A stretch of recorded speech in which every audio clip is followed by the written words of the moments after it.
Jatim. Mulai. Oke aja.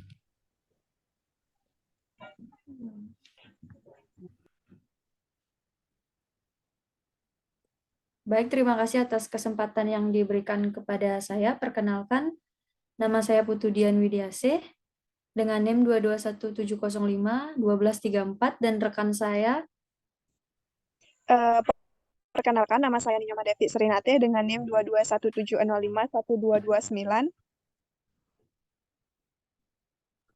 Perkenalkan, nama saya Prutian Andita dengan NIM 221705123. Baik, di sini kami dari kelompok 7 akan mempresentasikan materi pajak penghasilan pasal 25. Untuk materi pertama, yaitu pengertian PPh pasal 25 akan dipaparkan oleh saya sendiri. Next slide.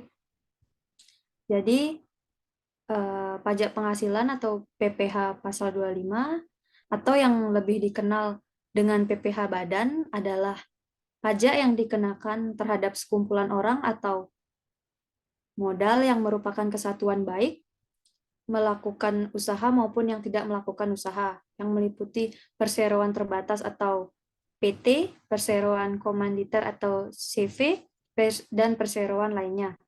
Badan usaha milik negara atau BUMN, badan usaha milik negara BUMN atau badan usaha milik daerah BUMD, firma kongsi, koperasi, dana pensiun, atau organisasi lainnya. Dengan kata lain, subjek PPh pasal 25 adalah orang pribadi dan wajib pajak padan. Wajib pajak orang pribadi yang dimaksud adalah orang pribadi yang melakukan kegiatan usaha. Selain itu, PPh pasal 25 merupakan PPh yang dibayarkan secara angsuran dengan tujuan meringankan beban pajak, mengingat pajak terhutang harus dilunasi dalam 1 tahun.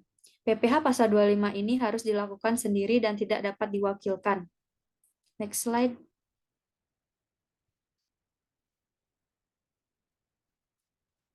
Ada koreksi fiskal. Jadi untuk mempermudah dalam perhitungan PPh pasal 25, WP diwajibkan melakukan pembukuan.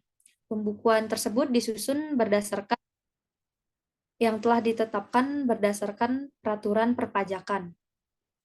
Pelaporan keuangan antara versi akuntansi komersial dan versi fiskal atau pajak memiliki dasar aturan yang berbeda, sehingga pengakuan antara masing-masing akun belum tentu sama.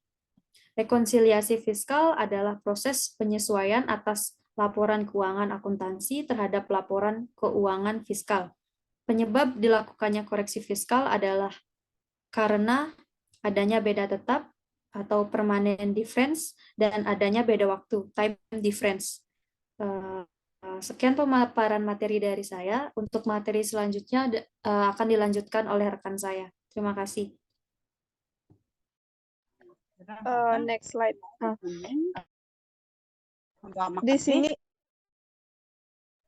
Di sini saya akan menjelaskan tentang beda tetap dan beda waktu. Beda tetap merupakan perbedaan pengakuan atas penghasilan maupun biaya laporan keuangan akuntansi dengan laporan keuangan fiskal yang sifatnya permanen. Artinya koreksi fiskal yang dilakukan tidak akan diperhitungkan dengan laba kena pajak.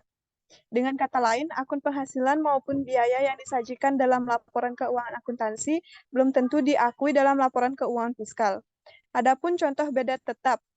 Yang pertama, menurut akuntansi komersial, merupakan penghasilan sedangkan menurut ketentuan PPh bukan penghasilan atau sebaliknya. Yang kedua, menurut akuntansi komersial merupakan penghasilan, sedangkan menurut ketentuan PPh telah dikenakan PPh yang bersifat final. Ketiga, menurut akuntansi komersial merupakan beban, sedangkan menurut ketentuan PPh tidak dapat dibebankan dan sebaliknya. Misalkan, yang pertama biaya 3M, yaitu mendapatkan, menagih, dan memelihara. Penghasilan yang bukan objek pajak atau pengenaan pajaknya yang bersifat final. Kedua, penggantian atau imbalan dalam bentuk natura atau kenikmatan. Ketiga, sanksi perpajakan berupa bunga, denda, dan kenaikan. Keempat, biaya biaya yang tidak memenuhi syarat-syarat, daftar nominatif biaya entertainment, daftar nominatif atas penghapusan piutang. Beda waktu. Beda waktu merupakan perbedaan pengakuan baik penghasilan maupun biaya antara akuntansi komersial dengan ketentuan Undang-Undang PPH yang sifatnya sementara. Artinya, koreksi fiskal yang dilakukan akan diperhitungkan dengan laba kena pajak.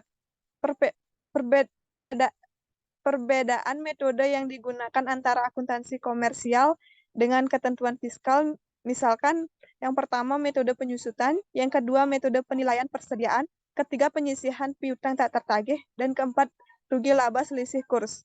Next slide. Jenis-jenis koreksi fiskal. Saat ini terdapat dua jenis koreksi fiskal, yaitu koreksi fiskal positif dan koreksi fiskal negatif. Koreksi fiskal positif merupakan koreksi atas laporan keuangan akuntansi yang akan menambah jumlah laba fiskal yang menyebabkan jumlah PPH meningkat. Koreksi fiskal ini dilakukan dengan menambahkan penghasilan yang seharusnya menjadi objek pajak atau mengeluarkan biaya-biaya yang tidak diperkenankan atau tidak diakui secara fiskal. Sedangkan koreksi fiskal negatif adalah kebalikan dari koreksi fiskal positif. Koreksi fiskal negatif menyebabkan berkurangnya penghasilan kena pajak yang nantinya akan mengurangi PPH terhutang. Next slide.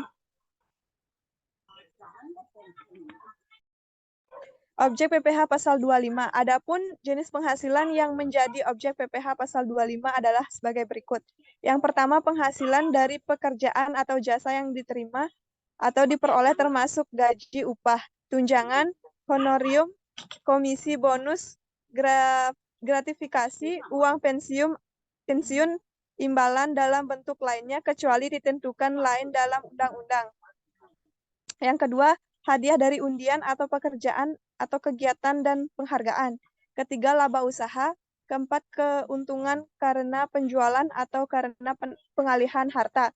Kelima, penerimaan kembali pembayaran pajak yang telah dibebankan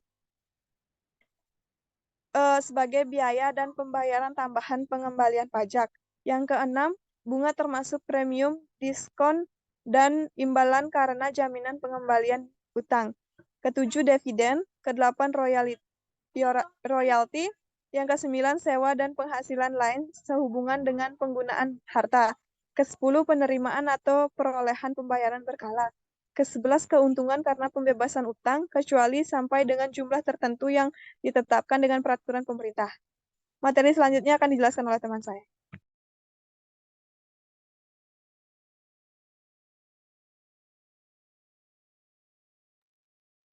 Baik, di sini saya akan mempresentasikan materi tentang angsuran PPh pasal 25. Yang pertama, angsuran PPh pasal 25 untuk wajib orang pribadi.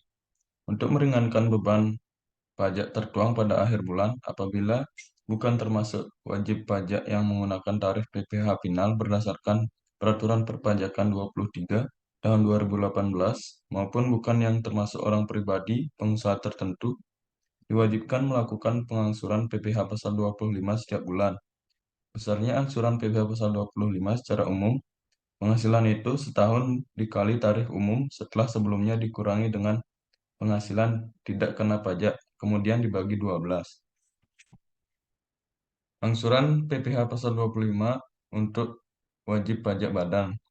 Untuk besarnya angsuran PPh pasal 25 untuk wajib pajak badan secara umum adalah sebesar penghasilan itu setahun dikali tarif umum, kemudian dibagi 12. Contohnya, PT Mulia terdaftar sebagai wajib pajak dalam negeri pada KPPC tanggal 1 Februari 2015.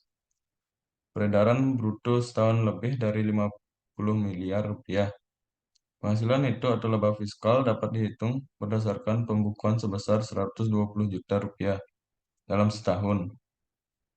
Besarnya PPh pasal 25 bulan Februari 2022 sebagai berikut. Penghasilan itu atau laba fiskal di tahun 2019 PPh tertuang yaitu 22% dikali 120 juta mendapatkan hasil 26.400. Selanjutnya besarnya angsuran PPh per bulan dalam tahun 2022 yaitu 26.400 dibagi 12, yaitu mendapatkan hasil 2.200.000. Apabila laba fiskal belum diperhitungkan, maka laba yang digunakan sebagai dasar menghitung angsuran PPh pasal 25 bulan berikutnya adalah laba pada bulan Desember tahun sebelumnya. Sekian dari saya. Saya akan kembalikan ke moderator.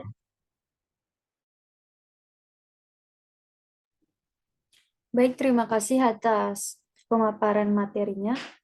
Jadi pemaparan materi dari kelompok kami telah selesai. Terima kasih atas kerjasamanya untuk rekan-rekan sekalian.